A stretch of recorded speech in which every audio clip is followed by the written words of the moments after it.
Pro-life talk. Real-world answers. This is Life Report. Welcome to Life Report. I'm your host, Josh Brom, here with Gabby Veers, and our special guest today, Casey Vroman, the West Coast Regional Coordinator for Students for Life of America. Super excited to have you here. Thanks so much. I'm excited to be here. Here's what we're doing today. This is really kind of a resources oriented show. We at Life Report want people having more dialogue about abortion. And I think maybe the most important place to have dialogue about abortion is on college campuses.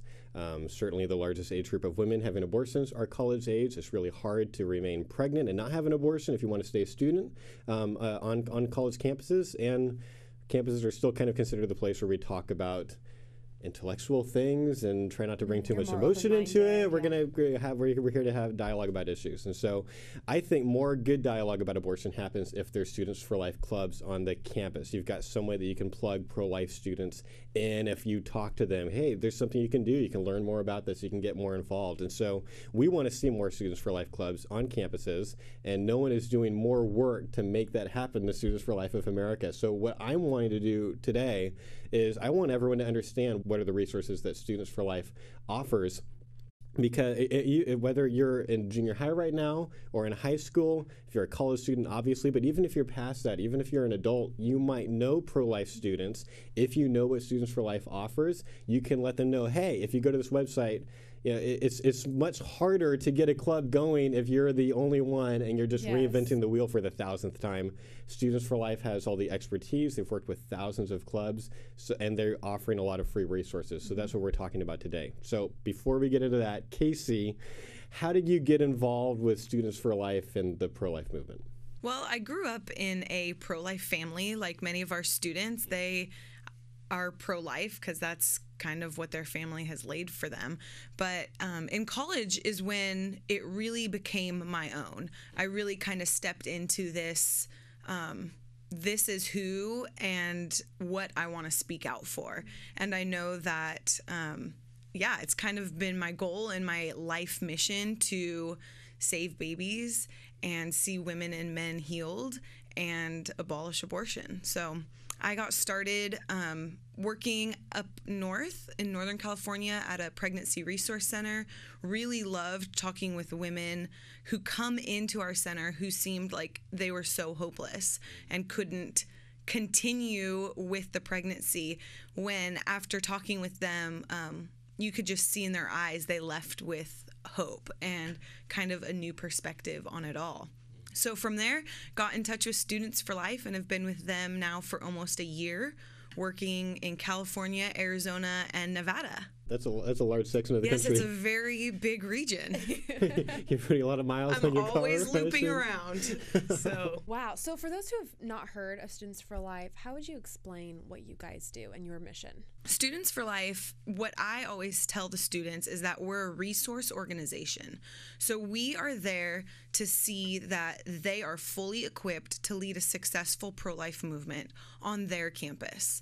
And the ways that we can do that are we offer, as far as resources, tangible resources, so information cards, postcards, brochures, flyers, different things like that, but then also connecting them with speakers who can come in and speak, who are maybe post-abortive themselves, or someone who can come in and debate with the students.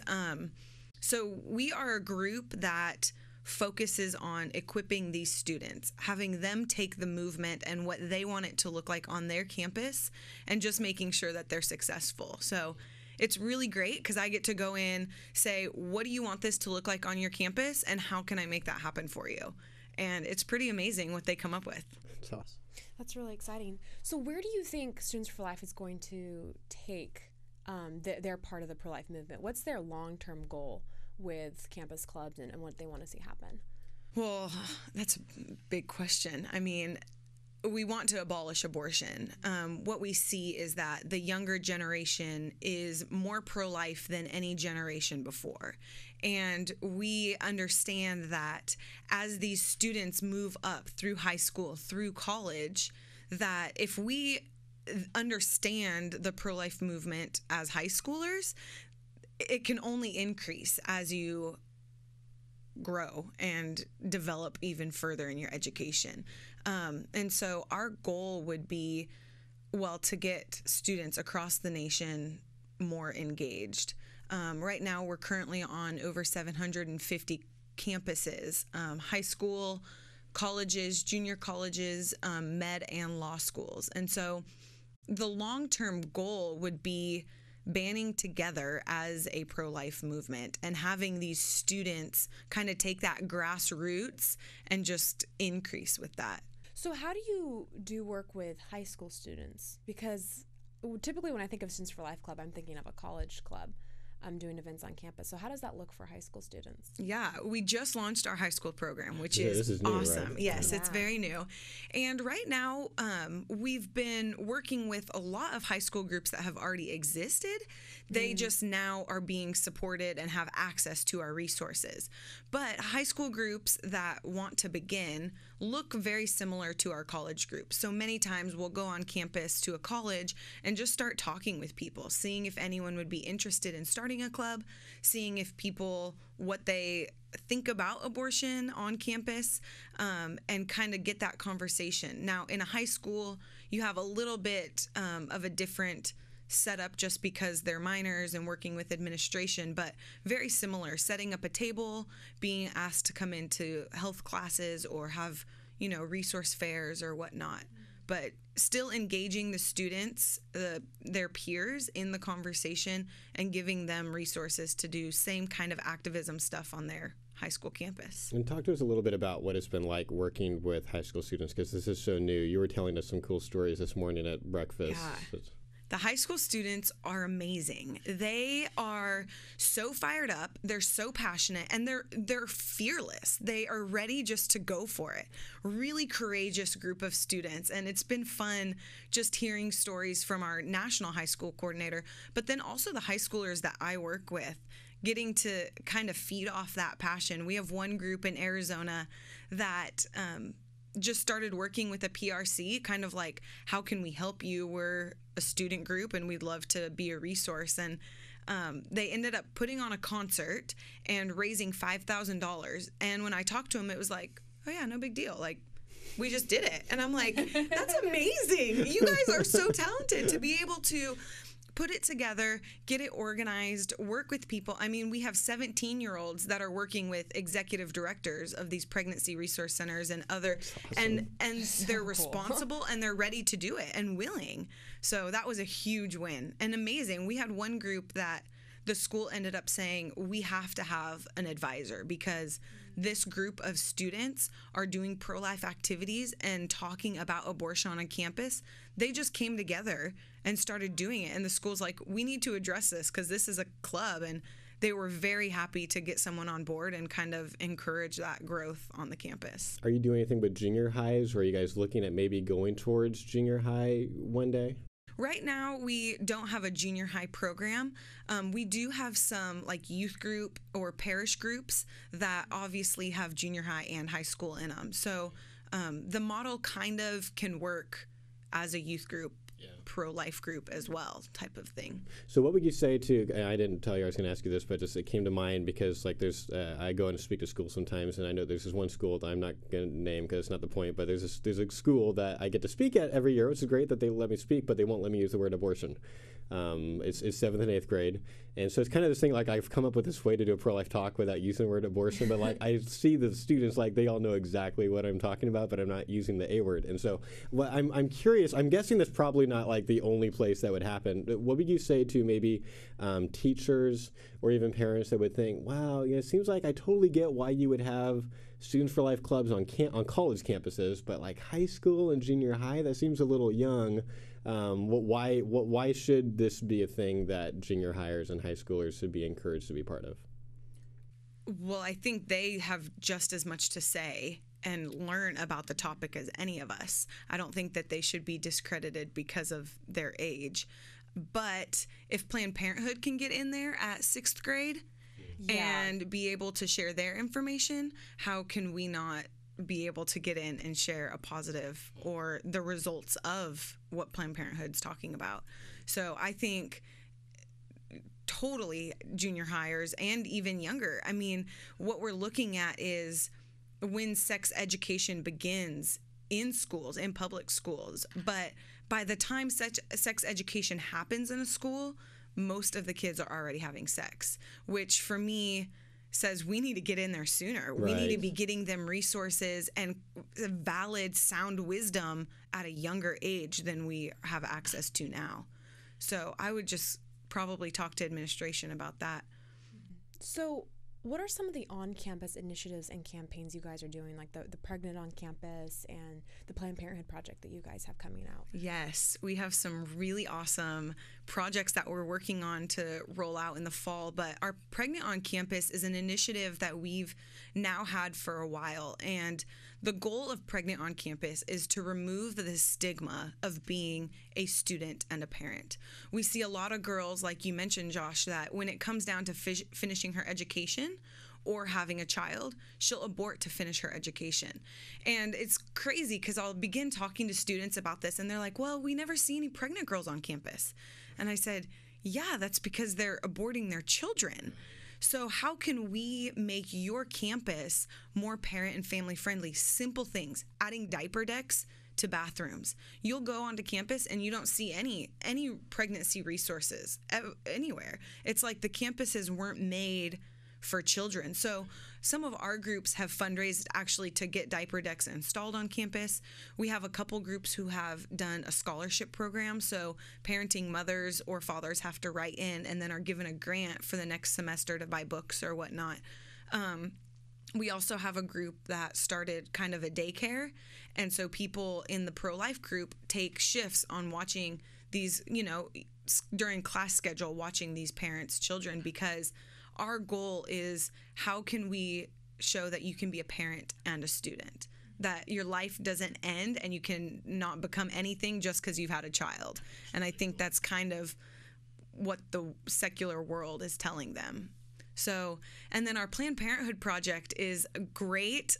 We rolled it out and kind of did a test run in the South. And it went really well. We hit 13 campuses, and what it is it's 915 crosses. And they're pink crosses, which is the amount of abortions Planned Parenthood will do every day. And what we have are 4 pop-up banners. It's really simple for us to move from campus to campus, but each banner exposes a different aspect of Planned Parenthood's business plan, pretty much. So faulty or low-grade contraceptives, the money aspect, how much money they're making, how their goal is to sell abortions. Later term, more money. And how women can get real help. So we'll have a banner that includes pregnancy resource centers or places they can go in the community. And then the third banner talks about kind of their role on college campuses and the selling abortion. They're a vendor for abortions. Let's get really practical. For students listening, they're like, I wonder what is it that Students for Life has to offer me? Like, what is it that you're offering to students? Like, I know you guys have kind of monthly activity kits that you send out, and so like let's get kind of practical. Some of the resources that you have that you haven't talked about yet. Yeah. So when a group starts, we'll give them an activism kit. What's in an activism kit is a booklet that is super practical. It first talks about how to deal with your administration, what it looks like to go to the student union, ask for a club packet, fill that out. We are always a resource to help them kind of navigate that. It has a sample constitution, just really basic things that they'll have to need to be a club. Also within that are kind of fun first events, so things that are lighthearted where they can get their message across, but not super serious where they scare people away. Right. We also have what we call subject cards, and they're about 14 different cards that touch on different subjects. So we have one that touches on the issue of rape. So on the front of it just says something like, which of these children has a criminal father? And it's pictures of children. On the back, it'll talk about how many people think abortion should be allowed in cases of rape or whatnot. Another one is, which is kind of where we got our Planned Parenthood project. It says, what does Planned Parenthood have planned for you? Looks like something Planned Parenthood would pass out, but on the back kind of is exposing their agenda. We have another one that talks about health of the mother. So those are really practical, easy flyering tools that they can have on campus. Like I mentioned before, we have access to speakers, local speakers and national speakers who many times will fly in at a discount rate or can just out of the kindness of their heart come to campus because it's important for our students to know. Yeah. And then one-on-one consultation or training. This is my full-time job. So I get to travel these 3 states working one-on-one with these student groups. I do Skype calls, I can do phone calls, I can do in-classroom trainings, I can do Skype trainings.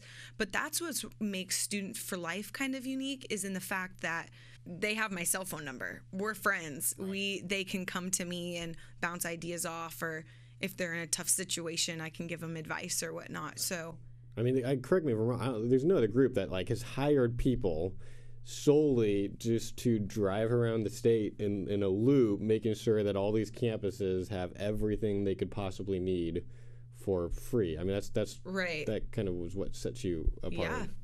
Talk to us about sometimes groups get on. I've done a little bit of work. I mean, I haven't been on campus helping groups, but I've been, I've come in and been invited by several pro-life campus groups, and some will be like doing really, really, really well. Like they'll have 50 people in the club, and it's this big Catholic university. They're all super excited and everything. And then there'll be clubs that'll be like, oh, it's 3 people there every club, and they're kind of struggling to kind of know what to do. So talk to us about struggling groups. What is it that you do for people that it's like they are trying really hard, but things don't seem to be working out as far as maybe promotions or publicity, and maybe also what are some really common mistakes that students make when they're trying to start a campus, start a club, not start a campus, start a campus club. What are some common kind of mistakes to avoid? Yeah. Well, I do have some groups that are, like you said, 50 people. And then I do have some groups that are just as effective with 3 people. And I think that that's really important, is looking at some groups, maybe it's a Catholic university and you're with a ton of like-minded people and your group is rocking because you all are kind of going in the same way.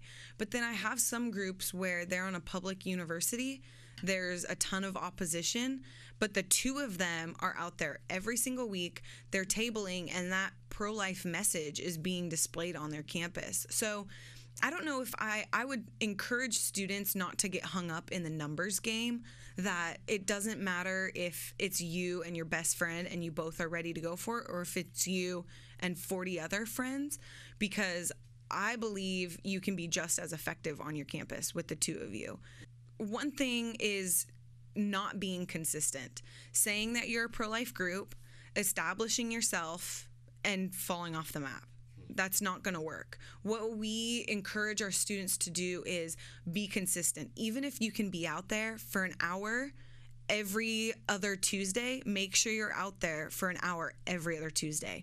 Because what this will happen is, what I've seen is students will start passing out flyers and start giving things to students, and then they'll read it and have questions, and then the students don't know where to go to get in contact with our pro-life group again. But I'm like, if you're out there every other Tuesday for an hour, they're going to know, oh, next Tuesday I can go talk to the pro-life group about the information they gave me the Tuesday beforehand. And I think being consistent will make your club. Wow, that's interesting. Another thing is advertising. Having an awesome event and not advertising. You have to advertise. I have so many oh my gosh, this is a great idea. We're going to do it. We got the food. We got the movie. It's all set up. The screen's there. Everything's happening. I'm like, who's coming? Who was in charge of flyering or getting the word out? And they're like, oh, yeah. And I'm like, that has to happen. Advertising. So making sure that you have all your information on every piece of advertising that you put out there, your Facebook group, your Twitter, your flyers, making sure that people know where to go. Because the worst thing is changing details and or people not having them it just kind of, you lose credibility as a club, and people start seem showing as up to an interested. empty room thinking it's going to be it's there. too much work than to show up to your meetings or your events. Yeah. Right. Something else, I actually, Kristen Hawkins is, I think, one of the reasons why Students for Life is as effective. And I don't say it's about most groups, but Kristen being the executive the executive director. Yeah, thanks. See, I mean, there's not that many groups that I think are there's a lot of pro-life groups that have a wonderful mission. You guys are really effective at accomplishing that mission. It's just, you guys are just, I'm sorry, you're just kicking butt. It's just really, really, really cool. I think, we think so and too. I think Kristen is a big part of that. So anyway, she said something, we all got to go to this leadership summit.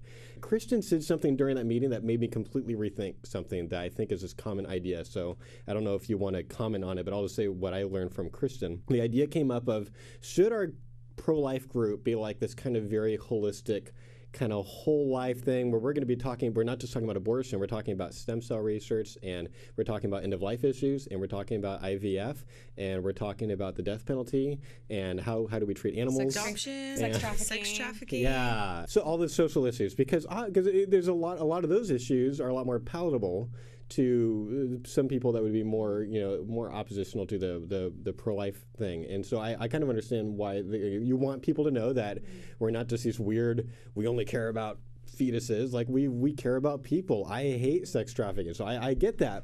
And then Kristen said this thing about how there needs to be a club just going after abortion. This is such a huge issue, and how when a club starts kind of saying, well, we're going to cover these 10 issues, they end up never talking about abortion because it's so much easier to talk about sex trafficking, which no one is for sex trafficking except the guys that are doing it, right? And so, do you have anything that you want to kind of add to that, or there's a lot of these kind of ideas where it might be easy for a student to think, oh, wait a minute, that would just be totally obvious. Right. We're going to do all these issues to be more palatable, but then maybe that's actually not the best way to go about it. Yeah, and have you seen negative effects from clubs that try to cover other issues? Well, one thing what Kristen was saying is babies being killed should be an issue that we should focus on. Right. Like, how is that not something that can have its own club? And so I always encourage my students to not try to be this whole life group. And like you said, Josh, they are important. All those issues need to be touched on. But all those issues have their own clubs. And so what I've seen is, groups just kind of taking that approach and not really touching on the abortion issue. And it is more accepting, and you may get more people in your group, but then once you want to do something that is addressing the issue of abortion, those people aren't going to be there to support you anyways. So we encourage our groups, have this laser kind of focus to be very direct in your messaging, because if you get too broad, again, people get confused. So what's your club about? What are you guys going for? But if you have this laser type focus, I think you can be that much more effective on your campus. And obviously, I mean, if someone goes out, if the student is talking to someone, the student says, "What do you think about the death penalty or sex trafficking or whatever?" I've got answer the question, give a direct answer. I think it's great. It's not like we're hiding how we feel about all these other horrible things that happen. It's just, is the club going to be trying to do activism every week on all these different things? It's hard enough to do one, focus on one thing, right? Yeah, you guys have two resources that I'd love for you to share with us. One is the Wilberforce Fellowship, and the other is the Stevens Fellowship. Yeah. Why don't you share a little bit what those are? Because I think it's something really cool, especially to raise up the next generation of pro-life leaders. Yes. The master plan is that students will become the next teachers, the next senators, the next doctors, that we raise them up, that we get them the training now that they need in high school and college, that they're going to need to have in medical school, that they're going to need during their, when they run for senator or whatever. And so, yes, Wilberforce and Stevens are both 9-month internships that we have available. Wilberforce is for college students, and Stevens is for the high school students. And what that is we have chosen, students apply, and we choose students across the country, 10 students that we have bi-weekly calls There's reading. We use a lot of John Maxwell, Developing the Leader Within You type stuff, where they have readings, and then we all get on the calls and talk about what we learned and how we implemented that law or that rule of leadership into our club. Now, the Stevens Fellowship is going to look a little bit different because it's high school, so it's going to be more of the basic leadership skills. And then we partner them with the students, with a mentor in the pro-life movement. So someone who they're interested in kind of, you know, what they're doing, what their organization is, what their specialty is. It's an amazing program. What would be your one key piece of advice to those in high school, college, or maybe recently graduated who would like a career in the pro-life movement? I would say get started now, taking steps towards it. Get involved in campus. If you don't have a club, contact us and we'll help you start one. If you are involved in a club, get in touch with local 40 Days for Life or PRCs or Right to Life.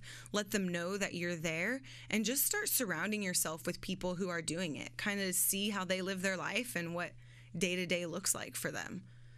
Start writing. RSA is doing some social media. Yeah. I've got a friend who's been doing a lot of really good blogging, and he's starting to get noticed by some really powerful people because he's really smart and really good at this. Read a lot. Yes. Read Absolutely. a lot of good pro-life books. Scott Klusendorf has like a list of like 10 books on his blog. You probably have to do a search for it, but it's like, here's the books that you ought to read if you're a serious pro-lifer. So. And you guys have a page on your website that's like that has career opportunities or internship. Yeah, possibilities, internship, job openings. So our website is fairly new, so if you guys haven't checked it out, it's awesome. But yeah, I would say that would be the action step. Go to studentsforlife.org and just spend a couple of minutes. It's really easy to navigate now. There'll be right on the front page buttons for, you know, are you in college? Are you in high school? Are you in law school? Are you in medical school? So pick one of those. There'll be resources that are geared towards you, and just get an idea of what is there that either you might use one day or someone else that you might be able to refer someone to that website. That's it for this episode of Life Report. If you liked it, please rate us in iTunes. That really helps us to become more visible for people that haven't heard of us before. Casey Vroman is the West Coast Regional Coordinator for Students for Life of America. Once again, the website is studentsforlife.org. If you'd like to comment on this episode, you can go to prolifepodcast.net/174. prolifepodcast.net/174. You can scroll down through the show notes and you can leave a comment or a question. We would love to hear from you and interact with you about this episode. And remember, you can have an impact in any conversation if you remember to ask good questions, listen to understand, find genuine common ground. So have a great week and go talk to someone. You've been watching Life Report, pro-life talk, real-world answers. Life Report is produced by Right to Life of Central California. Visit their website at fresnoprolife.org.